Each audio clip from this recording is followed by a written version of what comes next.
Hello and welcome to my review for Midnight Sun, directed by Scott Speer and starring Bella Thorne as Katie, a young woman who's just turned 18, she's graduated from school, and she falls in love with the guy that she has been in love with since she was a little girl and saw him skateboarding past her window every single day. The only problem is, she can't tell him the big secret, which is that she can't go out during the day. She has this condition called XP, which basically means if you go outside and are exposed to the ultraviolet radiation of the sun, it could potentially be very dangerous to you. And in her case, as far as the film presents, it's something that, you know, if she goes out into the sun, it might trigger something that could basically kill her, set off a chain reaction in the biology of her body.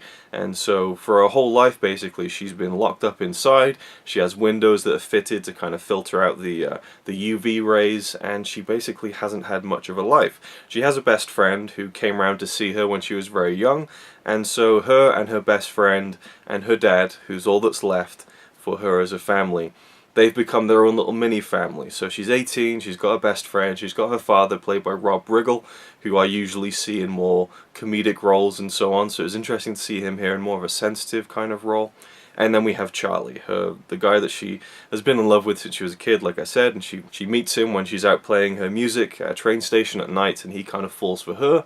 They get together, and you know, she keeps making excuses why she can't go out in the day. Now, that's the film, that's Midnight Sun. I would describe it as a weepy, as a teen tearjerker. I'll probably use that in the title of the video.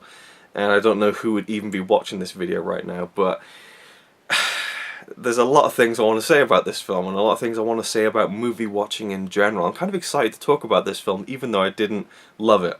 So, I think that obviously most people, they go and see films that they know they're probably going to have a good chance of liking. If you don't get on with science fiction, you're not going to go see Blade Runner. If you don't like Marvel movies, you're not going to go and see Avengers Infinity War. If you don't like romance films or young adult films, you're not going to go and see Midnight Sun. Me personally, I'm kind of a fan of romance films, even young adult romance films. To me, one of the most incredible things in life is that intangible feeling you get when you fall in love with someone, especially when you're young as well. There's just something so electric about that I like seeing it portrayed in a movie in a way that makes me remember, you know, falling in love with Connie for the first time, you know. There's something special about that. So when it's done in the right way, I really love that genre of film. So I like romantic comedies and more straight romance films as well.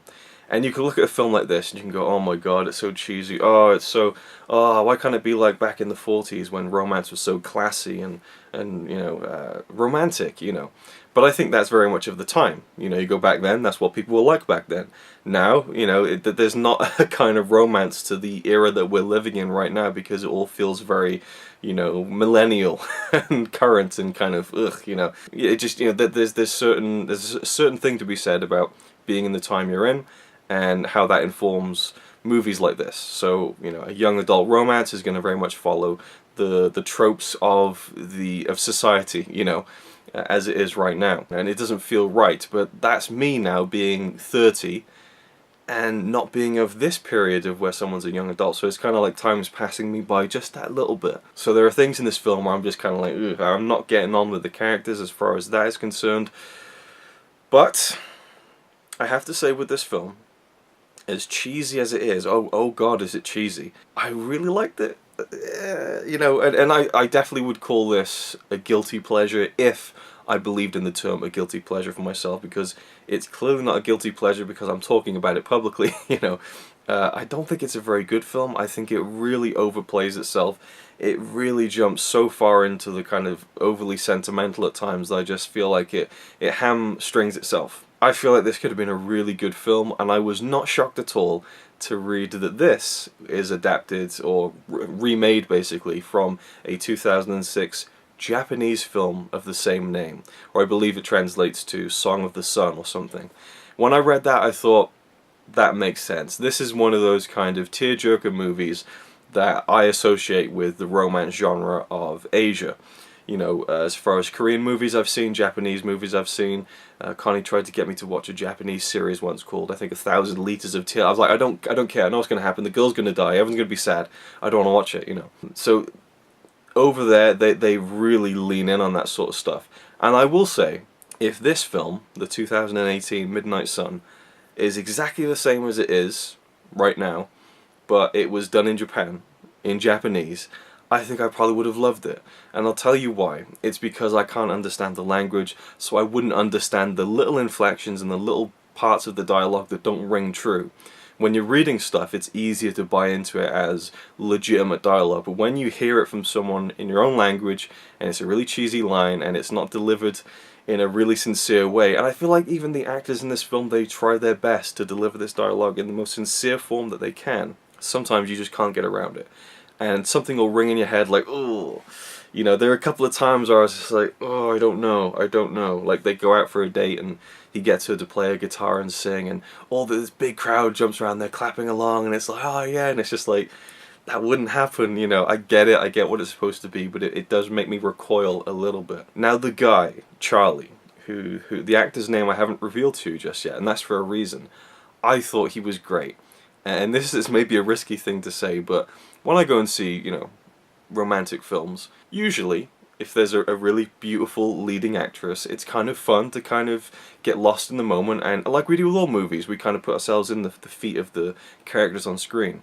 And I imagine myself falling in love with this woman and so on. It's kind of a flight of fancy, you know. It's like Roger Ebert said, movies are like this empathy machine. You kind of learn to empathize with the characters and in some cases become the characters. So for the most part, when I watch romantic films, I kind of, you know, fawn over the women a little bit. But in this film, I found myself kind of being a little bit, I don't want to say swooned, because that would be maybe too far, but I really liked Charlie. I mean, yes, he's a handsome young man, but just how caring he was and how different he was, I really loved his character. And the guy who played him I thought was great. And I really believed him as a person, as a character. And there was just something about him. And then the credits rolled. Patrick Schwarzenegger. And I'm like, what? Arnold Schwarzenegger's son was in this movie, and I thought he was great. That's what it is, and I've read some reviews, people are trashing him, saying that he doesn't have more than one emotion or one expression. I don't know what it was. I really liked him in this film, and I was kind of looking more from her perspective at him, you know, in a way, which is really weird, but that's the way it rolled with this film for some reason. Bella Thorne, who I believe is a musician as well, I thought she was really good, really brought a lot of emotion to it, and again, sincerity. Quinn Shepherd, who plays her best friend, I thought was really good too. And Rob Riggle, who at the beginning I thought was really struggling. He was on thin ice for me at the beginning of the movie. He's playing the kind of, hey, like the really cool dad who's got lame jokes, but you know, you love him really. And it was just like, this ain't working for me at all. But towards the second half of the film, when he really has to go to some really deep emotional places, I thought that maybe it's because he couldn't quite get there, but I thought the restraint that he showed as a father trying to be strong for his daughter going through some really serious stuff, I thought he was really heartbreaking, and it really got to me. The film itself should have broke me by the end, but I feel like the sentimentality of it and the cheesiness, the cliched moments, they kind of brought it down to a point where I couldn't fully invest in the gut punch at the end. But I did find a certain beat at the end of the film to be really powerful and beautiful. So it's just a weird thing. It's at odds, you know, the film is at odds with my own kind of taste and stuff. But the thing is, I was looking on Twitter, on Patrick Schwarzenegger's Twitter page, and he's retweeting all these girls, these young women who are going to see the film. They're crying their eyes out. They said, this is a 10 out of 10 for me, this is my favourite movie. I've gone to see it 3 times, you know, I cry every single time. You know, pictures of them, tears all over their face in the cinema. And, you know, I think people could look at that and go, oh God, come on. But, hey, man, that's who this movie is for. This movie does not try and sell itself as anything other than what it is. You look at the trailer, that's the movie. It doesn't pretend or, you know, try to be something more than it is. And what it is serves the people who are going to love it. And I thought that was really cool to see that on Twitter. It's not a film I'm going to love. It's not a film I might even ever watch again, but parts of it stuck with me. I don't know what it was. Not a very good film overall, but something about the setting and the story, as contrived as the story is as well, and I've read also some people saying that it doesn't portray XP in a very realistic manner. That doesn't surprise me, that it's been overplayed, this condition where she can't get exposed to the sun. There's a moment where they stay up all night and the sun begins to rise and she freaks out and she runs. They're lying on the beach and this is beautiful slow motion shot, of her running away from the sand, the waters in the background, the kind of the threat of sunrises on the sky, and just her clothes wrapped around her in kind of this panic. I thought it was a fantastic shot that encapsulated this whole scene. I thought that was a really good moment. But I'm kind of rambling here, but I don't know, I was interested in how I perceived this film, and just the fact that I went to watch it. It wasn't a film I was rushing out to see, but it happened to be playing when I had a spare couple of hours, so I went to see it. And I am trying to push myself more into films that I wouldn't ordinarily go to see. But like I said, I do enjoy romance films, I do enjoy teen movies, you know. At this point it's becoming a bit of escapism and looking back on, you know, when I was younger, I suppose. But yeah, there was an old guy, there was a guy in his 60s watching it next to me, which was interesting. He was kind of doing running commentary throughout the film, to himself, I guess. But Midnight Sun,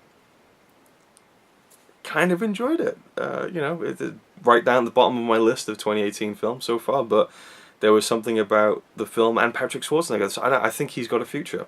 I think he has. This was filmed like years ago. It took him years to release it for some reason, but yeah, something about his on-screen presence and the earnestness of which he played Charlie really connected me to the story and had me going along and pushing past some of those elements that were just kind of almost hard to watch at times. So that's my thoughts on Midnight Sun. I would say leave your thoughts down below if you've seen it, but most of my regular viewers probably haven't seen it or will ever see it, but who knows, maybe someone's watching this who is a fan of the film. Leave me your thoughts down below, what you think. But yeah, like I said, I feel like this hits the target audience well, and the people who this movie is made for are going to love it.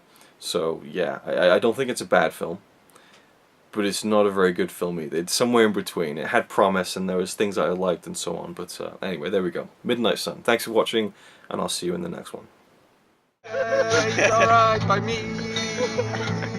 Apart from the fact he throws cans of Carlin into a tree. Yeah, he's really cool. Yeah, he's really cool. But he's not quite as cool as you, 'cause